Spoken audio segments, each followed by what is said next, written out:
Good afternoon and welcome back. Welcome back to the auditorium of Future Motive. It's going to be a pleasure for me to be with you, and we'll be together up to 5:30. So we're going to have a number of meetings and conversations and dialogues, and that will be done with some important guests like Francesca Puglisi and also Vincenzo Colla, and we're going to talk about the things that are happening now. And I do remind you that within the platform, it is also possible, thanks to the bar that you may see at the bottom of your screen, you can have a look at the other rooms, the other areas, and also the exhibition areas and the sponsors. And you can also meet the press that participate in this edition of Future Motive.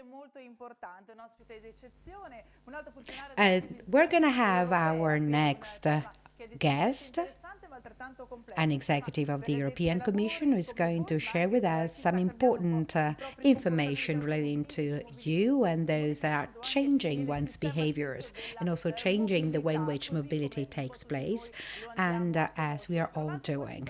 And this contribution is going to be in English, so I remind you that it's possible to get the translation into Italian, or you can follow the original speech. Use the bar of our platform and choose your option. So to talk about access to in-vehicle data and have an overview from a regulatory perspective, we have Joanna Szychowska, Head of a Unit for Automotive and Mobility Industries of European Commission's Directorate for Internal Market Industry, Entrepreneurship and SMEs. Discussions on possible consequences for the automotive aftermarket are Frank Beaujean, President of ASA, the German Garage Equipment Association, and Vice President of EGEA, the European Garage Equipment Association, and Massimo Brunamonti. So Massimo Brunamonti here with us, the Vice President of EGEA, the European Garage Equipment Association, and Technical Manager of AICA. Massimo, buongiorno e benvenuto.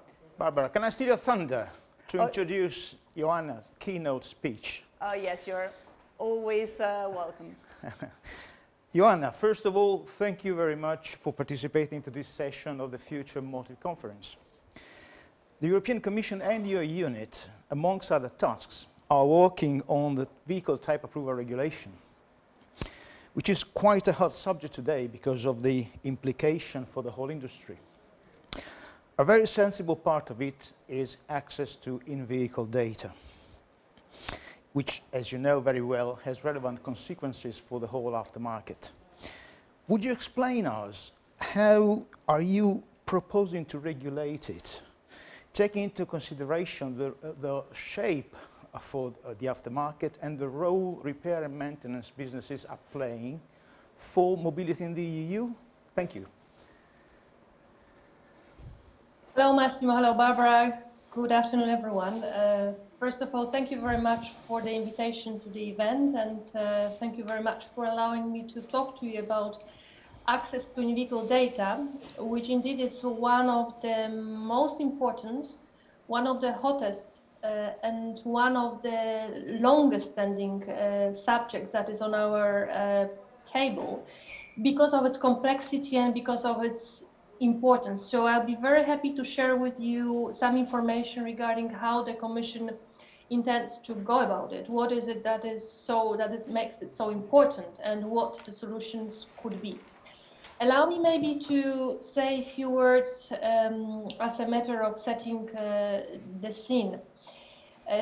We all have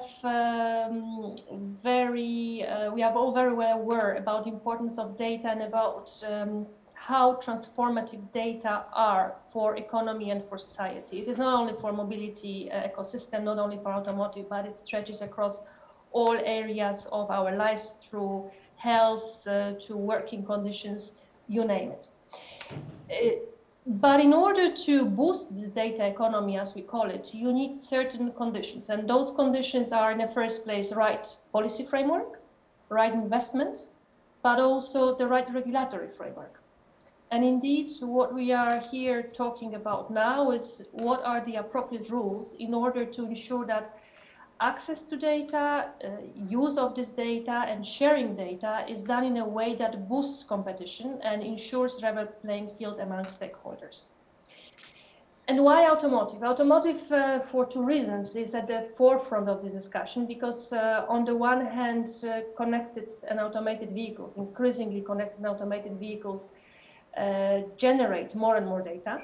They store a lot of data, and then there will be a question of how we use this data. On the other hand, 4G, 5G, and any future technologies, they will allow sharing this data in a much easier way than what we had faced so far. Yeah. So it's obvious that automotive is a sector at the forefront of the whole debate. So that also means one thing, that we are going beyond traditional discussion of data for the purpose of repair and maintenance. And also we are extending the scope of entities that are concerned by data. So this is not just small garages, this is also insurers, these are mobility services providers, these are business models that are either already known but still new, or business models that will develop based on data. So I think there is no need to stress more importance of the data, but as you are also very well aware, regulatory framework today is a little bit behind the reality, because since 2007, operators can access data on a non-discriminatory and full basis in a way that authorized dealers of the OEMs can do it. But this is a very traditional approach. First of all, because we are talking about access by cable, and secondly, because this is only repair and maintenance. And really now the limit is the sky. So we have to think what to do further with it. And we have indeed an empowerment to regulate and to think about new ways of accessing data. And we can either simply shift the scope from repair and maintenance from cable to remote. This is something relatively straightforward, and of course we would do this. Or we can regulate beyond this. So in other words, we can make sure that the data that will be accessible would not only serve the purpose of repair and maintenance, but also developing any other possible business models. And I think this is the way we are going to indeed go about the challenge. I will not tell you today what is the solution. It's not the right moment to say, well, we will opt for A or B. I would rather tell you what kind of dilemmas or what kind of problems we are looking at in order to make sure that whatever choice we are going to make, and this is planned for autumn next year, that these choices will be sound. So on the one hand, we have to look at competition, fair competition and level playing field. We have to make sure that consumers' choices will be broad enough so that there is a buy-in from the consumers. We have to make sure that there is sufficient guarantee of privacy of the drivers, of the users of the vehicles. But last and not least, we as well have to take care about safety and cybersecurity concerns. Because as far as we all agree that access to in-vehicle data should not be limited to only those who produce vehicles, so it shouldn't put in a privileged position OEMs, but there should be ways to making it broader. We also have to recognize and admit that vehicles become more and more vulnerable, so that there is a serious safety and cybersecurity concern. And that means that all this menu of problems we will try to bring together in order to propose to you, to any other users, a reasonable set of rules. We are thinking whether soft legislation could be an option, but I would say even if this is not yet decided, probably that wouldn't be the best solution. So most likely what we will come up with in autumn 2021 will be a principles-based legislation, spelling more in details all these elements that I had mentioned to you. So this is what we intend to do. We are launching public consultation in the middle of February. And this is already my invitation to all of you to participate in this discussion and to contribute with your thinking about how the future rules should look like and what would be the best model to opt for when it comes to accessing and sharing data generated by vehicles. So thank you. Intro, that's it. Thank you, Joanna. Frank, Beaujean, the associations you represent gather most of the garage equipment suppliers in Europe. So what's the situation from your viewpoint? First of all, thanks, Joanna, for the overall picture of the ongoing work at the Commission. It's very impressive. From our viewpoint, one thing that concerns us most is the introduction of cybersecurity-related provisions. We all understand the need for cybersecurity in a world of connected vehicles. It is fundamental for safety, privacy, and clean mobility. But will cybersecurity harm the free competition in the aftermarket? Free competition is a pillar of the EU, as well as free movement across the continent.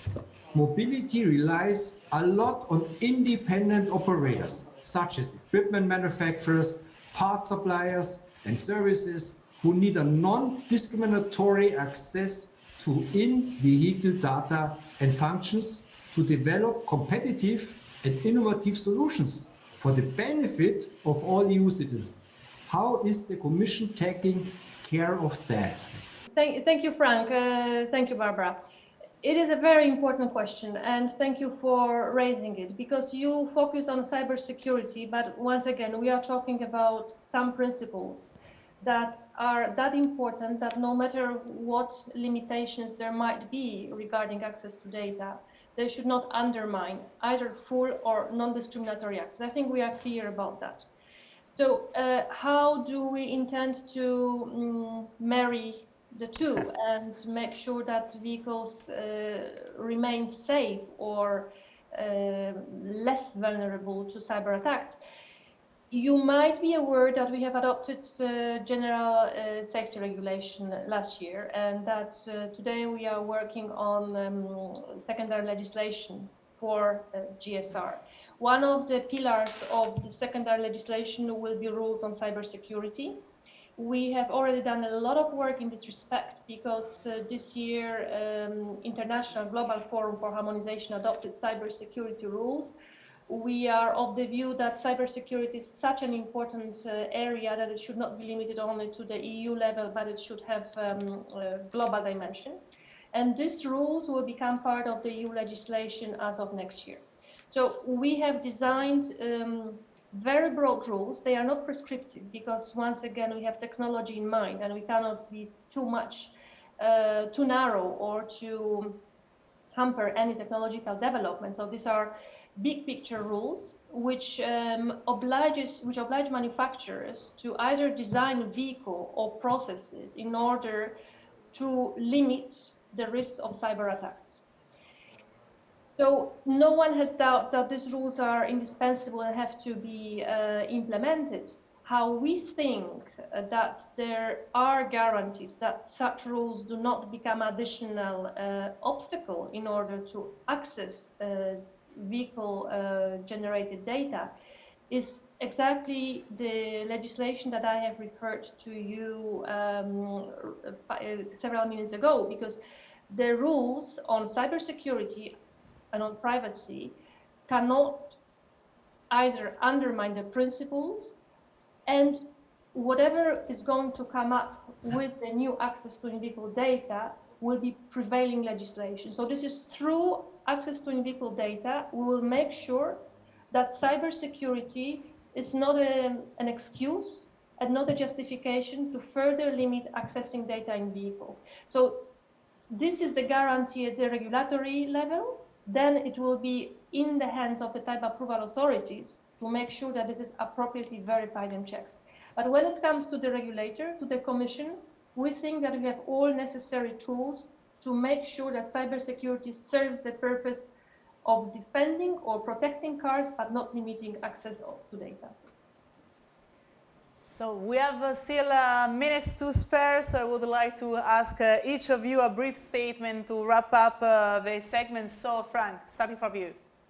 Thank you. So I'm very impressed about the expertise of the EU Commission. So they are on the track, and I have my deepest trust in the EU Commission and also in the European Trilogue. Thank you very much, Joanna. Joanna?